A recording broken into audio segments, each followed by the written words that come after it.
Sejarah bahwa agama masuk ke Minangkabau ini memang melalui pantai. Jadi orang-orang kalau dalam buku seorang Gujarat sebenarnya salah juga itu. Bukan Gujarat dari India, tapi memang dari Arab langsung benaran sampai ke sini. Lalu di pinggir pantai inilah mereka menambatkan perahunya. Mereka ditunggu oleh orang-orang pantai ini, biasa tuh pedagang. Di sanalah orang dari Arab tadi menyampaikan agama kepada orang-orang di Pariaman ini. Lalu setelah mereka jadi ulama Minangkabau ini, ulama di Pariaman inilah yang naik ke Dare. Itu istilahnya ulama agama yang ada di Pariaman ini naik mendaki ke Dare. Dare itu maksudnya agam Tanah 50 kota itu yang Dare. Lalu bagaimana yang adat menurun? Adat menurun tadi, orang di sini, orang di pantai ini adatnya kurang sedikit. Tata keramanya, bahasanya kan agak sedikit keras itu. Nah, disitulah orang Minang menunjukkan adat itu. Adat basis syarak, agama syarak sampiang, adat basis sampiang, syarak batilanjang. Jadi yang kata agama ya begini-begini. Tidak mensindir, yang mensindir itu adat. Kalau kata agama ya begini-begini.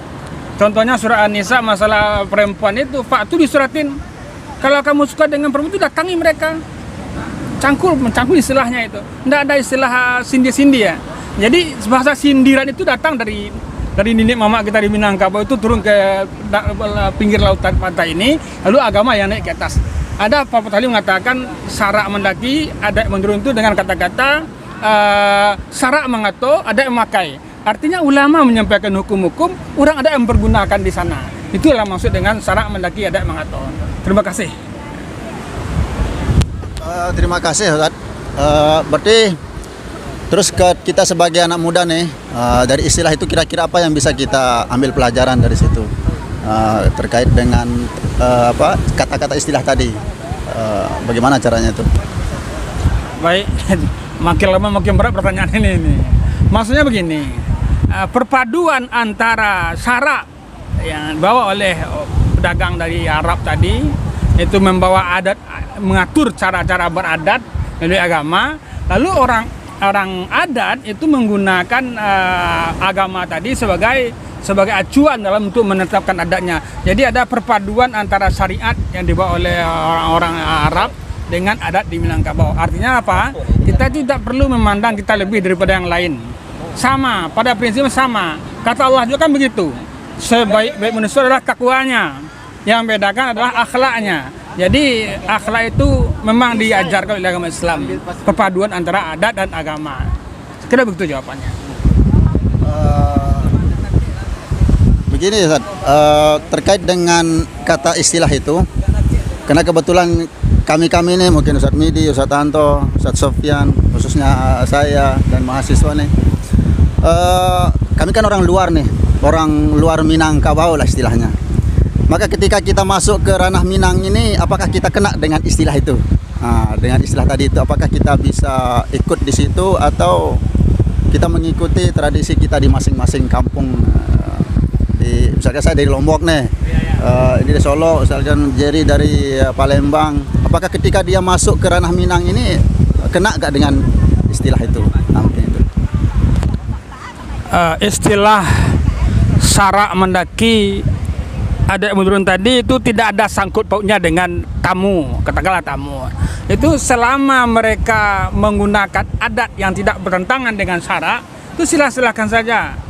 Daerah yang paling yang paling nyaman orang masuk adalah Minangkabau. Dia adalah Cina kan. Mereka belum beda agama kan bisa mereka masuk di Minangkabau ini. Bahkan kalau orang Lombok tidak ada di sini pemondokan kuburan Lombok, orang Jawa juga ada. Cina yang bukan agama Islam masuk ke Minangkabau itu mereka bisa membeli tanah namanya kuburan Cina. Ada enggak orang Palembang masih kuburan Palembang? Tidak ada. Jadi memang adat di Minangkabau itu mudah dimasuki dan tidak perlu dalam artian asal tidak bersinggungan dengan adat dan agama silakan saja. Buktinya kan sama kita lihat itu. Terima kasih. Karena di sini ada pakar hukum kita. Tadi kan Ustadz sudah menjelaskan terkait dengan istilah itu dilihat dari dilihat dari segi tradisi dari adatnya. Coba kita pandang dari segi hukumnya. Di sini Ustadz Hamidi dan Ustadz Anto pakar hukum. Bagaimana cara mengkombinasikan istilah itu dengan hukum yang ada di Islam itu? Coba, terima kasih. Baik, terima kasih pada Ustadz Awal dan pada Ustadz Qurratul Ayun.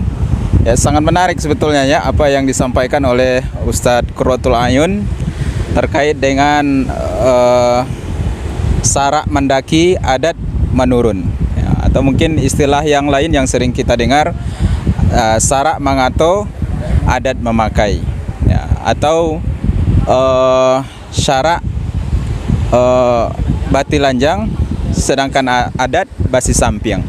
Artinya adalah ya bahwa walaupun di Minangkabau ini adalah salah satu daerah yang sangat kental dengan adatnya, adat budayanya ya, tetapi di sini salah satu kelembutan hati warga Minangkabau ya, dia tidak anti dengan hal sesuatu yang baru ya, selagi yang baru itu adalah dianggap benar, diyakini benar ya, maka orang Minangkabau mudah menerimanya ya. Salah satunya tadi adalah ketika Islam datang ya pada abad yang ke-7 ya, menurut sebagian ahli sejarah ya, seperti yang sudah disampaikan oleh Ustadz Qurratul Ayun tadi, melalui pesisir-pesisir yang ada di Nusantara ini, maka khususnya di Minangkabau ya, Islam itu sangat mudah membaur dengan warga Minangkabau ya, dengan warga Minangkabau ya. Kenapa ya? Karena Islam datang yang membawa sesuatu petunjuk yang benar, maka ini diyakini sesuatu yang benar. Maka Islam yang tadinya ya dibawa oleh saudagar-saudagar yang datang dari Arab ya, mereka sambil berdagang di sini ya, kemudian membawa misi dakwah, maka orang-orang Dare yang khususnya di Minangkabau ini ya sangat mudah menerima itu. Nah, sehingga ya sangat kita kenal tentu ya falsafahnya adalah adat basandi sara basandi kitabullah ya. Nah, tentu ya dalam perkembangannya kita lihat ya, walaupun sampai hari ini di beberapa daerah ya belum seutuhnya ya falsafah yang hidup di tengah-tengah masyarakat ini, syarak mangato adat memakai ini belum seutuhnya. Tetapi kalau kita lihat ya bagaimana keterbukaan orang Minangkabau ya sangat jelas sekali ya tentang suatu kebenaran yang benar yang datang di kemudian hari seperti syariat Islam ya. Nah, kalau kita lihat dari konteks hukumnya ya, bahwa sesuai dengan apa yang telah disampaikan oleh para imam mujtahid yang mengatakan al-adatu muhakkamah ya, bahwa adat itu dapat dijadikan sebagai pertimbangan hukum. Maka ini menjadi pelajaran juga bagi kita ya bagaimana kita tetap mempertahankan adat ya yang baik-baik ya, tetap mempertahankan yang baik-baik, kemudian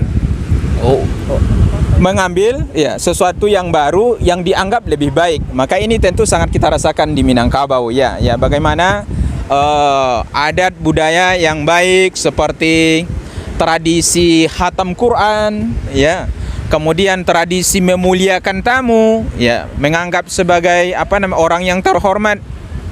Ini adalah tentu tradisi-tradisi adat yang biasa yang dilakukan oleh orang Minangkabau yang baik, yang mesti harus ya, dipertahankan ya. Sekalipun ya kalau kita lihat ya dalam konteks syariatnya, seperti halnya budaya di Minangkabau melestarikan, merayakan khatam Quran itu tidak dijelaskan secara eksplisit oleh Nabi SAW maupun dalam Al-Quran. Tetapi ini adalah budaya ya, adat kebiasaan yang baik yang mesti dipertahankan. Maka ini tentu ya menjadi pelajaran juga ya bagi ya teman-teman kader dakwah ya, untuk kita open ya terhadap sesuatu yang baru selagi dia tidak kontra dengan syariat Islam ya. Ini yang dikatakan tadi bahwa syarak mangato adat memakai, artinya adalah adat yang dapat diterima atau adat yang sahih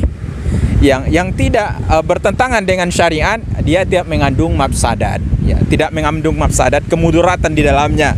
Seperti umpamanya ya, kalau di suatu daerah ada kebiasaan untuk melayani tamu itu dihidangkan arak tua umpamanya, maka ini adalah adat yang fasid, yang bertentangan dengan syariat. Tetapi kalau seperti ini kan luar biasa ini. Ya, luar biasa orang Pariaman. Ya, kita datang ke sini, ya, alhamdulillah dilayani ya dengan makanan minuman yang halalun thayyibah tentunya ya. Ya, yang halal lagi baik, masya Allah ya, ada kelapa muda ya, ada juga kulinernya ya yang khas Padang Pariaman ya. Tentu ini adalah sesuatu budaya yang mesti kita pertahankan, yang itu tadi, yang tidak kontra dengan syariat Islam yang telah datang dari Nabi SAW. Maka luar biasa ya, mudah-mudahan ini menjadi pelajaran bagi kita ya, bagi kader-kader dakwah ya. Kapan dan dimanapun kita nanti berada, sebagai kader dakwah harus mampu ya, mampu membaurkan diri kita dengan adat kebiasaan tempat itu.